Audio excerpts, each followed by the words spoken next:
Hello and welcome to a new adventure. So today we're down here at the beautiful Middleton Park, and I've been invited down today by a guy called Kris, and him and his friend called Jim are going to show me around all the historical sites in Middleton Park. Now if you don't know Middleton Park, it is absolutely massive and it's beautiful, but it's also covered in tons of history going back 400 or 500 years easily. And there is a lot of things here to discover. So who better to show me than two people that know all about this park. And also they run their own tours in the park for the members of the public to come and have a look at the history. Now they've kindly invited me down today to show me some of their tours that they do. But they're also going to tailor it just for us, so we can give you a bit more information on the history that was here. So because there's so much history in this park and things to look at, we're going to split it up into multiple videos. Now you may have already seen the last video which we did on the mines in the park. Well, today we're going to take a look at the railways and transport that used to be in this park here. Now you had a railway system, tramways, waggonways, and also an electric tramway as well. So we're going to take a look at all those in this video and take you for a little tour around. But for now I'm going to go down to the visitor centre where I'm meeting Kris and Jim, and they're going to take us on that tour. So I'll see you a bit further down. So we just made our way down the bottom end of where Middleton Park is today, and as you can see we've got track down here, which is something we don't see often these days. And I'm stood on what looks like a very modern station platform, but I've just been told that this is the Middleton Railway, which is still used today. Now it is, as far as I'm aware, it's just a passenger service as a leisure thing now, isn't it? It's not used. Yeah, there's vintage diesel trains on a weekend and steam train on a Saturday, and steam trains on a Sunday usually. So it's mainly excursions and day trips and things like that, but this is here now, and this is the modern platform that they've built to service this line. But he just said as well it was built in 1758, the original one. Yeah, it's something horse-drawn, even better. It's something that we never see these days, abandoned lines, and then all we see is nothing. So like I was just saying, the Middleton Railway is still here today. What was it used for, Kris? Just for moving coal into Leeds. So it was mainly industrial purposes. Obviously, like he was telling us, we had all the pits up here. We've got the Middleton Broom Colliery, which is just up there. So it was used to move the coal from here down into the centre of Leeds, which is somewhere over that way. I can't get my bearings here. It's somewhere over there. But today it's just used as an excursions line, and it runs from here currently today all the way down to Moor Road in Hunslet. Moor Road in Hunslet. I was going to say Hunslet, but I didn't want to commit to that. Now if you know the Tulip Retail Park, I think it's called, down in Hunslet, just behind there is where it starts today. So if you want to take an excursion or a trip on the railway, if you love old railway things and you fancy a nice little day out, head down there. Kris was just correcting me then when I was saying about the railway line following the original route. He said there has been some modifications over the years, and some of the corners have been levelled out, or it's slightly off centre of where it would have been, but it roughly follows the route into Leeds. And the bridge under the M621 is a new bridge now, and the original alignment of where the rail went underneath the M621, or where that is now a road. What's the road called? The railway was originally on Old Run Road. Old Run Road. So just behind us, where we stood at the station platform, it would have continued on there and headed up towards Broom Pit to service the pit, and also branched off and up to the top end of Middleton Park, or the right hand side as well, as we're walking now. So it was a lot longer than what it is now. The section that you're seeing, the station down there, is what exists today. So where we stood now is what was known as the electric tramway?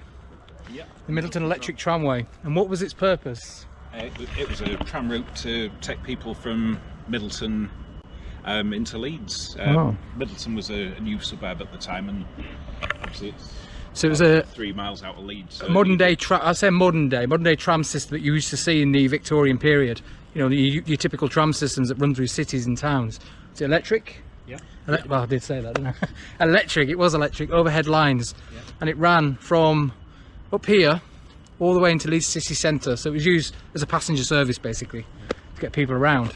Now if you remember in my East West Yorkshire Union Railway video, and I mentioned about the electric tramway coming to Rothwell and Robin Hood and destroying the actual railway because they didn't do the passenger services anymore because the tramway took the business away. There was one right here that ran right through the park as it is today. All the way. So he was just saying that when Broom Pit closed in the 70s up there, this here was used as an open cast mine, and you can see the valley down there as the slope drops away. So this was a much later open cast, and you see in the 70s onwards. 1970s.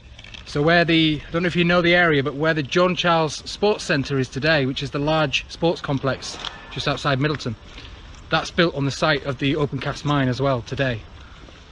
So Jim was just saying to me that the actual electric tramway closed somewhere in the 50s, we think. We're not sure the exact date, but we will find out when we get further up. It closed in the 50s, like all the other ones did as well. And you can just see down here what they call a stanchion, is that right? Which would have been one of the poles that held the electric cables up here. So you would have had poles all the way on either side carrying the power lines down the middle for the trams. And you can just see the base of one there. So what they did is, rather than dig them out, they just cut them at ground level. And that's what you're seeing there. Now, I don't know if you know the story, but there's what is known down here as a boundary ditch, and it is exactly that. It's a ditch that was created to mark a boundary between two areas in Leeds at the time. That was Beeston and Middleton. And at the time, you obviously had the landowners back in the day. I mean, now it's all council property, but back in them days it was owned by landowners, and they had a bit of a dispute, which is a nice way to put it, and basically ended up getting quite nasty with each other. And do you want to tell us a bit more of this story, Jim? Okay, well, William de Gramery in Middleton locked up John of Beeston's forester because he said he was in his forest and he shouldn't have been. And John of Beeston said, no, it was in my forest, which was the dispute. And it'd been going on for some time and eventually ended up in court in York. John of Beeston took it to court to try and get it, and it went backwards and forwards. And one Easter day there was supposed to be a judicial duel held. An actual duel? Yeah. John of Beeston and William de Gramery both had nominated people to fight for them. Okay. And on Easter morning they didn't do it? No, they didn't. Oh, they got someone else to do it. That's right. They were supposed to turn up, and they both put money in to guarantee they'd turn up, only William de Gramery didn't turn up. So by default? No, it had to go back to court again. But in the end, King John got fed up of it, kept coming back to court, and he actually told a whole load of the other landowners round in the area, some of the more important landowners, to come here and sort it out, which they did. They rode through and they said, this is the boundary, and they ordered a ditch to be dug to mark the boundary. So I'm going to show you this boundary ditch here, and it's still here today, and you can just see it there running right through the trees. So that is the boundaries. I'm presuming we've got Beeston on the left here. Yep. And then you've got Middleton on the right side. So that's the official boundary, and it also runs right through here, and we're going to head up there now and just show you where it goes. So right here you can see the clear defining boundary through the middle. So again, I don't know if you're familiar with Middleton Park or the area, but if you watch my Ardsley and Pudsey line that I'm currently doing, and that's what I call it anyway, Ardsley to Pudsey, it's not the official name, but there's one of the branch lines that come off there, and I refer to it as the Beeston branch, which ran across a viaduct, and I'm yet to cover that, but when I do, it made its way around the side of Middleton, and I'm going to show you that when I do the video. But as it got down the bottom end of the Middleton Park here, it ran right through the bottom end of the park and stood on what was the track bed. So which direction would it have come from? Just the line through the trees. Continued further up there. When the line's closed, there's houses further up, and people have just sort of extended the gardens of the railway track bed further up, so you can't see any more of the railway line until right up to the junction in Beeston. There's a little bit, you can see a bridge on the ring road near the Tommy Wasp pub. You can see where there was a bridge there. Between here and there, it's all people's back gardens now. So basically the line this way is not recognisable anymore, But this was the bottom section. So when we do the Beeston branch line, I'll probably end a bit further up from here. And this is where it continued towards where I am now. So you've got Beeston that way, and then it would have headed through here, right through the bottom of the park and in a straight line that way, which we're gonna just show you a bit of now. While we're here, Kris has just pointed out, you've got the original concrete fence posts, and you know we love a good concrete fence post, which are still here. Right here, and you've got the where the wire would have gone through, and they're all along there at the side. Down here it's relatively untouched. So we've just walked the whole line through the bottom end of the park here. It's just curved around this bend. And when it got to here, he said it would have gone on a massive viaduct which headed off. Did you say that direction? Straight ahead. Where the motorway is now, because the motorway is built across what is the M621 down there now follows the old track bed, or pretty much where it was. They used it to snake through Leeds, and they used the original track. So from here there would have been a viaduct, and then it would have followed the route of the present day M621, weaving its way through all the way down to Sturton. So we just walked a bit further up the tramway, the electric tramway, through the Middleton Park, and we've stumbled across this building that Kris tells me believes might have been an electrical substation for the power lines on the tramway. And you can see the typical Leeds red brick there, and you've got a couple of sleepers on top of it, and I'm stood on one right now. A couple of old sleepers. They're not railway sleepers this time. Yeah, nice little discovery just sat there, and the wall continues just round behind me here. You've got the foundations here, so that could have been the end of the building or another section of the building right there. Yeah, just at the side of where the tramway ran, which is just at the top of this cutting here.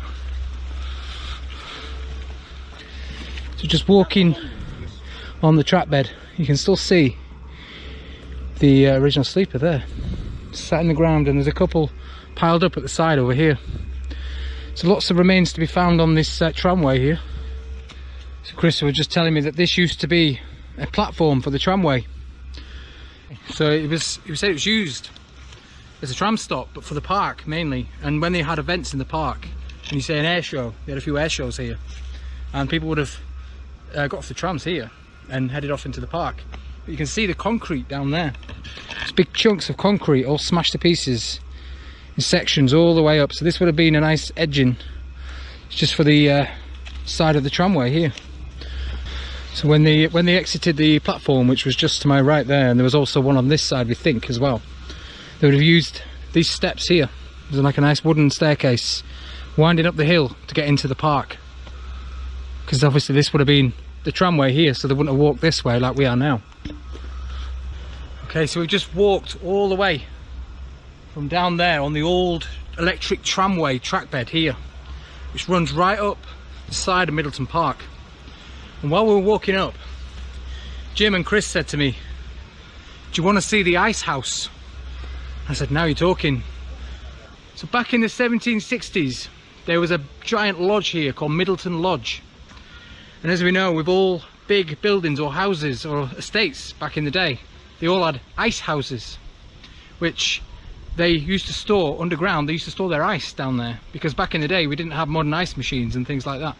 Now if you go to Temple Newsome, which is a much bigger house, but Temple Newsome estate has got an ice house there as well. But he said is what remains here of an ice house just to my left. Now he was telling me, Jim was saying that everybody who knows a lot about the park and people that have been coming here for many years didn't even know that this existed. Is that true? And do you want to tell us how you found it? Well, a brief one. When we were doing an archaeological survey here of all the remains in the park, one of the old park workers said that the hill just over there, there's a road going down, was called Ice Hill. Ice Hill. And the archaeologist that was involved said, well, that'll be down to where the ice house was. Well, nobody knew what, there wasn't anything to see, but one of our members had a poke around, and a couple of years later found just the edge of some stones. South Leeds Archaeology came in and cleared it and showed that it was an ice house. So let's go have a look at what remains of an ice house. Now if you don't know what one of them looks like, I'll put a picture in just so you can see what a typical ice house looked like. But they were basically a huge hole where they would have put the ice, and there would have been an entrance in at the side. They would have had a domed roof, which would have kept the moisture and temperature in. I'm presuming that's how they worked anyway. And if you notice the thickness of the bricks, you can see how thick these walls are. 6 layers of bricks. 6 layers, he says. See, go all the way through here. We the thought edges there. this was a layer of dirt, but if you actually dig it away, it's actually brickwork under there. So it could have been a cavity, but it's not. It's actually brickwork. Yeah, and it was probably faced with stone. This is probably the layer of stone that would have faced the outside of the brickwork. So you can see the ring of stone. So if you imagine this wall is probably what, 3-4 foot thick. So you're talking a good insulation there. And if I just show you, you can see the circle clearly in the back end there. So this would have been the entrance here, yeah. I'm presuming. So this would have been like a little corridor into the building. There would have been a door here. There's a post hole there. Okay. But we don't see one at that side. So there'd been a door here. An entrance, and we think probably a door at the far end. So like I was saying, it's probably actually looks like an igloo, and it does. So you've got the rectangle bit where the door is, and then the igloo bit or the dome there.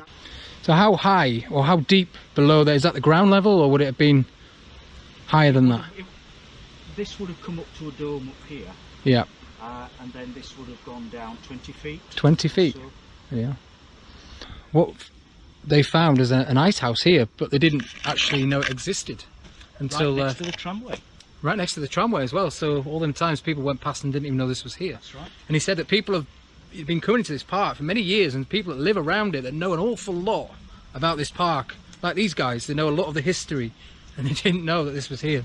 Yep. But it would have been related to the Middleton Lodge. Yeah. Which, where was that from here? Up there.